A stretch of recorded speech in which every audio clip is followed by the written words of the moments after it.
சாத்தான்குளம் தந்தை மகன் கொலை வழக்கில் மார்ச் 23ஆம் தேதி மதுரை மாவட்ட முதலாவது கூடுதல் நீதிமன்றம் தீர்ப்பு வழங்க உள்ளது. இந்நிலையில் இந்த வழக்கு கடந்து வந்த பாதையை விரிவாக பார்க்கலாம்.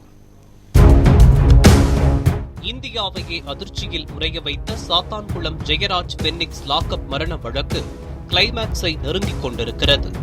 மார்ச் மாதம் 23ஆம் தேதி இந்த வழக்கில் மதுரை மாவட்ட முதலாவது கூடுதல் நீதிமன்றம் தீர்ப்பு வழங்க உள்ளது. இந்த வழக்கின் ஒவ்வொரு அத்தியாயத்தையும் படிக்கும் போது திக் நிமிடங்களும் பதைப்பதைக்கும் நொடிகளும் ஒவ்வொருவரின் இதயத்தையும் அழுத்தும் சூழல் ஏற்படும்.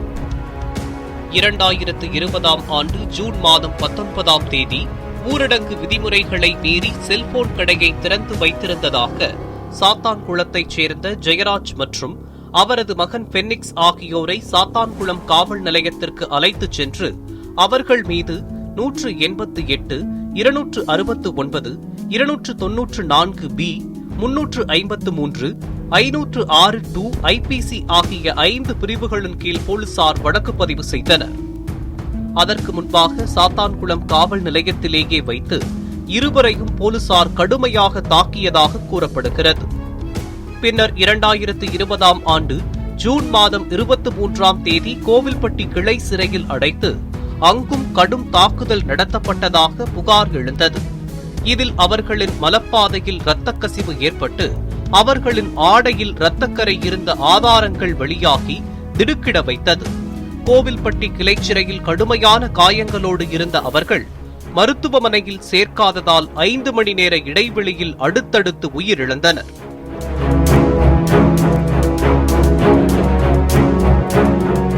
ஜெயராஜ் மற்றும் அவரது மகன் பென்னிக்ஸ் ஆகியோரை விசாரணைக்கு அழைத்து செல்லும் சிசிடிவி காட்சிகள் நியூஸ் 7 தமிழில் முதன்முறையாக வெளியிடப்பட்டது.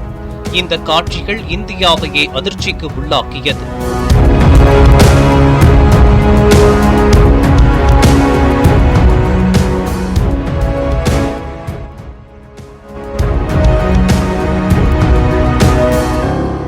இதன் பின்னணியில்தான் சென்னை உயர்நீதிமன்ற மதுரை கிளை சாத்தான்குளம் வழக்கை தானாக முன்வந்து விசாரிக்க தொடங்கியது.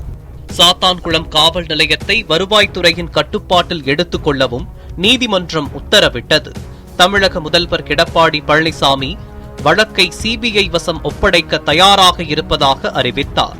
சிபிஐ விசாரணைக்கு வருவதற்கு முன்பாக சாட்சியங்கள் அளிக்கப்பட்டுவிடக்கூடும் என்பதால் உயர்நீதிமன்ற நீதிபதிகள் இந்த வழக்கை சிபிசிஐடி விசாரிக்க உத்தரவிட்டனர்.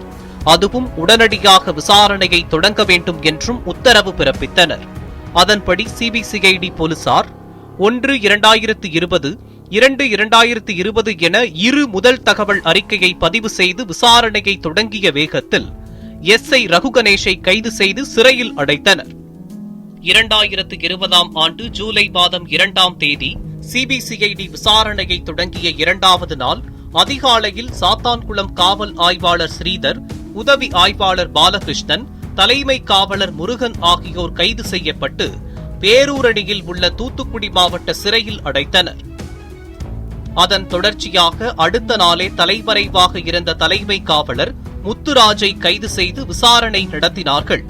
பின்னர் அவரை நீதிமன்றத்தில் ஆஜர்படுத்தி பேரூரணி சிறையில் அடைத்தனர். சாத்தான்குளம் காவல் ஆய்வாளர் ஸ்ரீதர் உட்பட 5 பேர் மீதும் ஐபிசி பிரிவுகளில் வழக்கு பதிவு செய்யப்பட்டது. ஒரு பக்கம் சிபிசிஐடி விசாரணை தீவிரமாக நடைபெற்றுக் கொண்டிருந்த சூழலில் 2020 ஜூலை மாதம் 7ஆம் தேதி சிபிஐ வசம் வழக்கு ஒப்படைக்கப்பட்டது. சட்டத்திற்கு புறம்பாக அடைத்து வைத்தல், கொலை, ஆதாரங்களை அழித்தல் ஆகியவை சாத்தான்குளம் காவல் நிலையத்தில் நடந்துள்ளதாக பதிவு செய்யப்பட்டுள்ளது.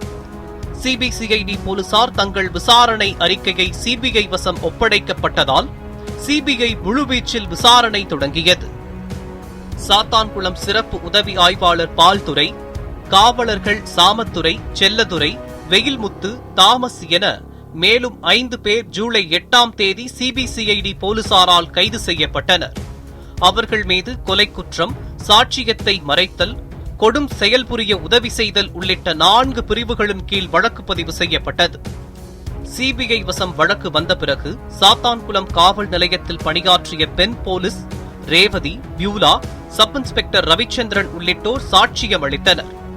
105 சாட்சிகளிடம் விசாரணை மேற்கொண்ட சிபிஐ துரிதமாக செயல்பட்டு 3 மாதத்திற்குள் 2 கட்டமாக 2427 பக்க குற்றப்பத்திரிகையை நீதிமன்றத்தில் தாக்கல் செய்தது.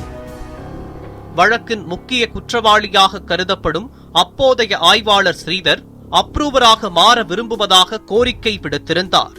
ஆனால் இந்த கோரிக்கை சிபிஐ மற்றும் ஜெயராஜின் குடும்பத்தினர் கடுமையாக எதிர்த்து நிராகரித்தனர். தற்போது வரை இந்த வழக்கை 4 நீதிபதிகள் விசாரித்துள்ளனர்.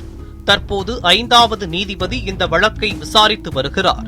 தற்போது இந்த வழக்கை விசாரித்து வரும் நீதிபதி ஜெயராஜ் பென்னிக்ஸ் கொலை வழக்கை விசாரித்து வரும் நீதிமன்றத்திற்கு பொறுப்பு நீதிபதியாகவே இருந்து வருகிறார்.